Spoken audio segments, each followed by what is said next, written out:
PSR Anjaneyulu దానికి 24 గంటల ముందు గోవా నుంచి మద్రాసు వెళ్ళి ఇంకెక్కడికో వెళ్దాం అనుకున్న కసిరెడ్డి రాజ్, కేసిరెడ్డి అని కూడా కొన్ని పేపర్లో వస్తుంది, కానీ కసిరెడ్డి అనే మరి నేను తెలుసుకున్నా.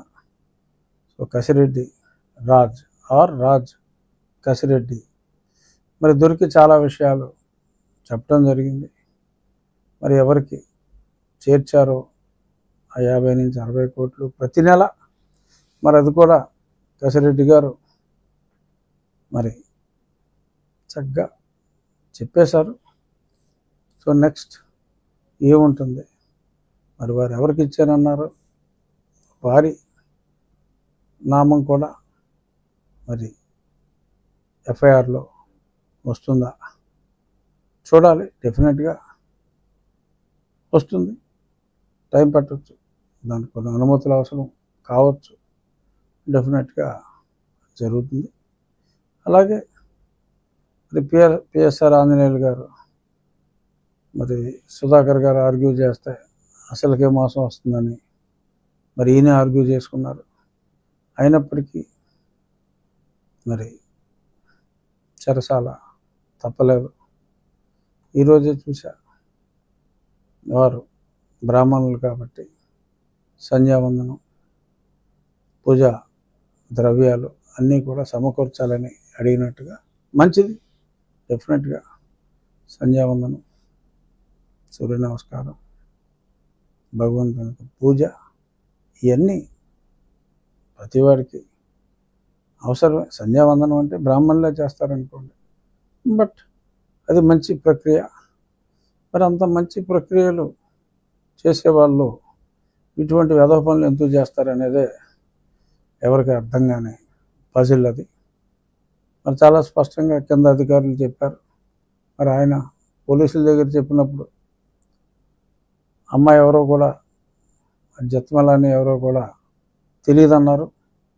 మరి తర్వాత మరి ఎన్ని పేపర్లో చూసినాయి అనుకోండి, తర్వాత ఆమె బ్యాడ్ గర్ల్, నేను ఊరికే జస్ట్ కుక్కల విద్యాసాగర్ వస్తే అదేదో చూడమ్మా అని చెప్పి గొన్నికి చెప్పాను, చూడమని చెప్పడమే తప్ప అని జూలై సినిమాలో బ్రహ్మానందం గారు చెప్పినట్టు అదొక కళ, కళాకారులను కూడా అరెస్ట్ చేస్తారా అన్నట్టు ఈయన మరి అదేదో చూడమ్మా అంటే చూశారు. మరి తర్వాత ఫాలో అప్ చేయటం ఇవన్నీ చాలా జరిగినాయి అని చెప్పి చాలా స్పష్టంగా కూడా వచ్చింది.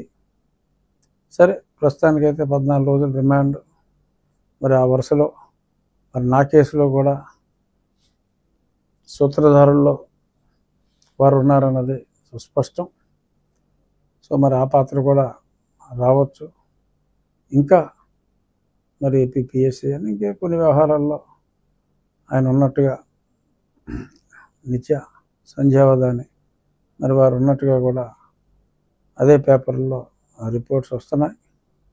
చూద్దాం, ఏదన్నా చట్టం చర్యలు మొదలుపెట్టింది కాబట్టి ప్రీ డ్రాన్ కన్క్లూజన్కి రావటం కూడా ఒక రకంగా సమంజసం కాదేమో. చూద్దాం, ఆయనకి ఆ బెనిఫిట్ ఆఫ్ డౌట్ ఇద్దాం. ఇక మరి ఇదే వరుసలో గతంలో పార్లమెంట్లో నన్ను తిట్టాడు, ఎవరైన పేరు గోరెంట్ల మాధవ్. ఆయన చాలా జుగుప్సాకరంగా ఒక యువతతో ప్రవర్తించిన వీడియోలు చూసాం. ఆ వీడియోలో ఉన్నది నేను కాదు అని చెప్పి మరి ఆయన అప్పుడు చెప్పారు బలవంతంగా. మళ్ళీ ఆ తర్వాత మరి మొన్న కిరణ్ అనే వ్యక్తిని యాట్యూట్ చంపేస్తానని చెప్పి ఏదో చిన్న డ్రామా, మరి వాళ్ళ పార్టీ అధినాయకుడు మనసు తీవ్రంగా దొంగిలించాలని చెప్పి ఎవరో పోలీసులని ఎక్కడ వెళ్తున్నారు ఏంటో కనుక్కుని ఏదో డ్రామా దాడికి వెళ్ళాడు, దొరికాడు. కానీ మరి ఆయనకి ఆ కస్టడీలో గాలి ఆడతలేదని చెప్పి మళ్ళీ